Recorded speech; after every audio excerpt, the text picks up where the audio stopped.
ہماری مسجدیں باقی مہینوں کے مقابلے زیادہ آباد ہو جاتی ہیں۔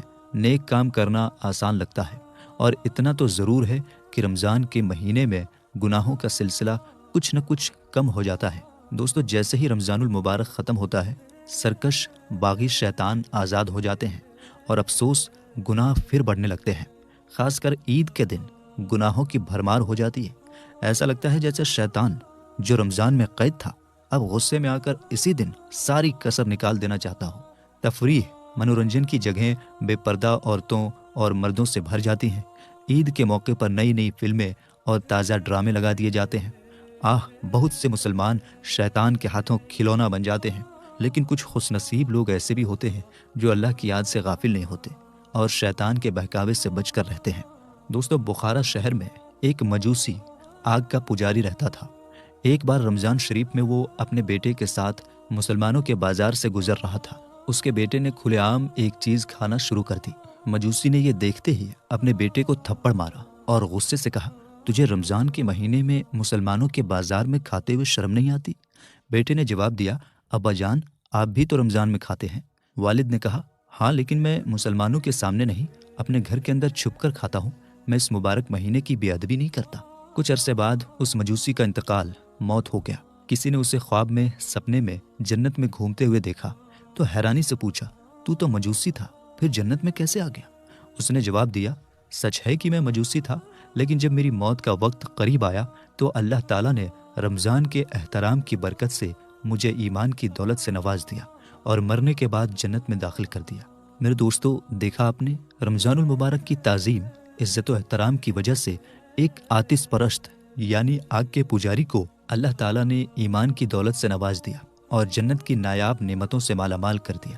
اس حکایت سے خاص کر ان غافل بے پرواہ لوگوں کو سبق عبرت لینا چاہیے جو مسلمان ہو کر بھی رمضان المبارک میں روزہ نہیں رکھتے، بلکہ چوری چھپے کھانے پینے کے بجائے سب کے سامنے سگریٹ پیتے، پان چباتے، یہاں تک کہ کچھ لوگ تو کھلے عام پانی پیتے اور کھانا کھانے سے بھی نہیں شرماتے۔ ایسے لوگوں کے لیے اسلامی قانون، فقہ کی کتابوں میں سخت سزا کا حکم دیا گیا ہے۔ روح البیان میں ہے، جو شخص ناپ تول میں خیانت کرتا ہے، قیامت کے روز اسے دوزخ کی گہرائیوں میں ڈالا جائے گا اور آگ کے دو پہاڑوں کے درمیان بٹھا کر حکم دیا جائے گا، یہ دونوں پہاڑ ناپو اور تولو۔ جب تولنے لگے گا تو آگ اسے جلا ڈالے گی۔ دوستو، اچھی طرح سوچئے، اگر اس چھوٹی سی زندگی میں کچھ فانی سکے، ختم ہونے والے سکے کمانے کے لیے دھوکہ دیا تو کتنا سخت عذاب، سخت سزا ملے گی۔ آج معمولی گرمی بھی برداشت نہیں ہوتی تو سوچئے جہنم کی آگ کے پہاڑوں کی تپش کیسے سہ پائیں گے۔ خدا کے لیے اپنے حال پر رحم کریں اور حرام کمائی کی لالچ سے بچیں، ورنہ ناجائز حرام کمایا ہوا مال اس دنیا اور آخرت دونوں میں مصیبت ہی بنے گا۔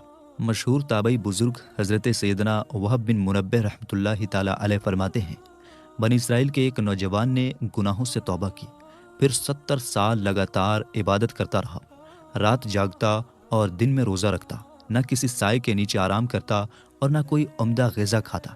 جب اس کا انتقال ہو گیا تو اس کے کچھ دوستوں نے اسے خواب میں دیکھ کر پوچھا، ما فعل اللہ بکا، یعنی اللہ تعالیٰ نے تیرے ساتھ کیا معاملہ کیا؟ اس نے بتایا، اللہ تعالیٰ نے میرا حساب لیا، پھر سارے گناہ بخش دیے، مگر ایک لکڑی جس سے میں نے اس کے مالک کی اجازت کے بغیر دانتوں میں خلال کر لیا تھا، اور یہ معاملہ حقوق العباد کا تھا اور وہ معاف کروانا رہ گیا تھا، اس کی وجہ سے میں اب تک جنت سے روک دیا گیا ہوں۔ دوستو، لرز جاؤ، تھرا اٹھو کہ ایک عابد و زاہد اور نیک بندہ صرف اور صرف اس وجہ سے جنت سے روک دیا گیا کہ اس نے ایک تنکا اس کے مالک کی اجازت کے بغیر لے کر اس سے دانتوں میں خلال کر لیا اور پھر بے معاف کروائے انتقال کر گیا۔ ذرا سوچئے، غور کیجئے، اب ایک تنکے کی کہاں بات ہے؟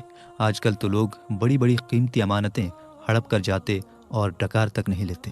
میرے دوستو، غور کیجئے، خوب سوچئے، جب دنیا میں روزہ چھوڑنے والوں کے لیے سخت سزا تجویز یعنی مقرر کی گئی ہے جو صرف اسلامی حاکم ہی دے سکتا ہے، تو سوچئے آخرت کی سزا کتنی ہولناک، ڈراؤنی ہوگی۔ مسلمانوں، ہوش میں آئیے، کب تک اس دنیا میں گل چھرے اڑاتے رہیں گے؟ کیا آپ کو موت نہیں آئے گی؟ کیا آپ ہمیشہ اسی طرح دندناتے گھومتے پھریں گے؟ یاد رکھیے، ایک نہ ایک دن موت ضرور آئے گی۔ موت آپ کا زندگی کا رشتہ توڑ کر آپ کو نرم بستر سے اٹھا کر مٹی کی زمین قبر پر لٹا دے گی۔ جو کمرے آج ہر طرح کے آرام اور سجاوٹ سے آراستہ سجے ہوئے ہیں، وہاں سے نکال کر آپ کو اندھیری قبر میں پہنچا دیا جائے گا، اس وقت پچھتانے سے کچھ ہاتھ نہیں آئے گا۔ ابھی موقع ہے، گناہوں سے سچی توبہ کر لیجئے اور نماز و روزے کی پابندی پکی عادت بنا لیجئے۔ دوستو، رمضان المبارک میں پیش آنے والے اہم واقعات سنیے۔ حضرت شیخ عبد القادر جیلانی رحمۃ اللہ علیہ کی ولادت بسعادت یکم رمضان المبارک 471 ہجری کو ہوئی۔ آپ حسنی حسینی سید، مقام غوثیت پر فائز، عابد و زاہد، ولی کامل اور سلسلہ عالیہ قادریہ عطاریہ رضویہ کے 17ویں شیخ طریقت ہیں۔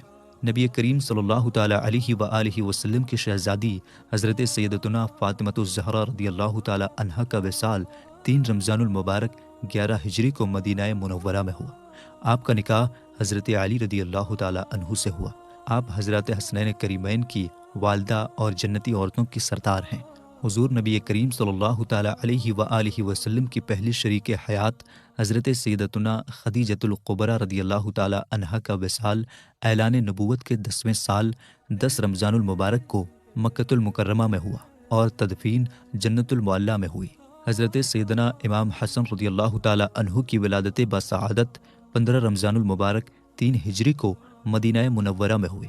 آپ حضرت فاطمہ و علی رضی اللہ تعالیٰ عنہما کے شہزادے مصطفیٰ جان رحمت صلی اللہ تعالیٰ علیہ وآلہ وسلم کے نواسے اور جنتی جوانوں کے سردار ہیں۔ اسلام اور کفر کی پہلی جنگ 17 رمضان المبارک 2 ہجری میں مقام بدر پر ہوئی، جس میں 6 مہاجر اور 8 انصار صحابہ کرام علیہم الرضوان نے جام شہادت نوش فرمایا۔ 70 کفار قتل اور 70 گرفتار ہوئے۔ ام المومنین حضرت سیدتنا عائشہ صدیقہ رضی اللہ تعالیٰ عنہا کا وصال 17 رمضان المبارک 57 یا 58 ہجری کو مدینہ منورہ میں ہوا۔ آپ حضرت ابوبکر صدیق رضی اللہ تعالیٰ عنہ کی بیٹی حضور نبی کریم صلی اللہ تعالیٰ علیہ وآلہ وسلم کی محبوب ترین رفیقائے حیات، عالمہ، عابدہ، زاہدہ، طیبہ، طاہرہ، محدثہ، فقیہہ اور مجتہدہ ہیں۔ خلیفہ چہارم امیر المومنین حضرت سیدنا علی المرتضیٰ کرم اللہ وجہ الکریم نے 21 رمضان المبارک 40 ہجری کو جام شہادت نوش فرمایا۔ آپ رسول کریم صلی اللہ تعالیٰ علیہ وآلہ وسلم کے چچا زاد بھائی اور داماد ہیں، اور آپ ہی نے بچوں میں سب سے پہلے اسلام قبول کیا۔ رسول کریم صلی اللہ تعالیٰ علیہ وآلہ وسلم کی شہزادی حضرت سیدنا رقیہ رضی اللہ تعالیٰ عنہا کا وصال رمضان المبارک 2 ہجری میں مدینہ منورہ میں ہوا۔ آپ رضی اللہ تعالیٰ عنہا کا نکاح خلیفہ سوم حضرت عثمان غنی رضی اللہ تعالیٰ عنہ سے ہوا۔ رمضان المبارک 8 ہجری میں مکۃ المکرمہ فتح ہوا۔ مکی مدنی آقا صلی اللہ تعالیٰ علیہ وآلہ وسلم نے خانہ کعبہ کو بتوں سے پاک فرمایا اور کعبہ شریف کے اندر نماز ادا فرمائی۔ اللہ پاک کی ان سب پر رحمت ہو اور ان سب کے صدقے ہماری بے حساب مغفرت ہو، آمین ثم آمین۔ حضرت سیدنا عبداللہ ابن عباس رضی اللہ تعالیٰ عنہ سے مروی ہے کہ نبیوں کے سلطان رحمت عالم صلی اللہ تعالیٰ علیہ وآلہ وسلم کا فرمان عالی شان ہے، بے شک جنت ماہ رمضان کے لیے 1 سال سے دوسرے سال تک سجائی جاتی ہے۔ پس جب ماہ رمضان آتا ہے تو جنت کہتی ہے، اے اللہ، مجھے اس مہینے میں اپنے بندوں میں سے میرے اندر رہنے والے عطا فرما دے، اور حورین کہتی ہیں، اے اللہ، اس مہینے میں ہمیں اپنے بندوں میں سے شوہر عطا فرما۔ پھر سرکار مدینہ صلی اللہ تعالیٰ علیہ وآلہ وسلم نے ارشاد فرمایا، جس نے اس ماہ میں اپنے نفس کی حفاظت کی کہ نہ تو کوئی نشہ آور شے پی اور نہ ہی کسی مومن پر بہتان لگایا اور نہ ہی اس ماہ میں کوئی گناہ کیا، تو اللہ ہر رات کے بدلے اس کا 100 حوروں سے نکاح فرمائے گا، اور اس کے لیے جنت میں سونے، چاندی، یاقوت اور زبرجد کا ایسا محل بنائے گا کہ اگر ساری دنیا جمع ہو جائے اور اس محل میں آ جائے تو اس محل کی اتنی ہی جگہ گھیرے گی جتنا بکریوں کا ایک باڑہ دنیا کی جگہ گھیرتا ہے۔ اور جس نے اس ماہ میں کوئی نشہ آور شے پی یا کسی مومن پر بہتان باندھا یا اس ماہ میں کوئی گناہ کیا تو اللہ اس کے 1 سال کے اعمال برباد فرما دے۔ بس تم ماہ رمضان کے حق میں کوتاہی کرنے سے ڈرو، کیونکہ یہ اللہ تعالیٰ کا مہینہ ہے۔ اللہ تعالیٰ نے تمہارے لیے 11 مہینے کر دیے کہ ان میں نعمتوں سے لطف اندوز ہو اور تلذذ لذت حاصل کرو، اور اپنے لیے 1 مہینہ خاص کر لیا ہے۔ بس تم ماہ رمضان کے معاملے میں ڈرو۔ میرے دوستو، معلوم ہوا جہاں ماہ رمضان المبارک کی تعظیم کرنے والوں کے لیے اخروی انعامات و اکرامات کی بشارت ہیں، وہاں اس مبارک مہینے کی ناقدری کرتے ہوئے اس میں گناہ کرنے والوں کے لیے وعیدات بھی ہیں۔ اس حدیث پاک میں نشہ آور چیز پینے اور مومن پر بہتان باندھنے کا خصوصیت کے ساتھ تذکرہ ہے۔ یاد رکھیے، شراب ام الخبائث یعنی برائیوں کی ماں ہے۔ اس کا پینا حرام اور جہنم میں لے جانے والا کام ہے۔ حضرت سیدنا جابر رضی اللہ تعالی عنہ سے روایت ہے، سرکار مدینہ صلی اللہ تعالی علیہ وآلہ وسلم نے فرمایا، جو چیز زیادہ مقدار میں نشہ لائے تو اس کی تھوڑی سی مقدار بھی حرام ہے۔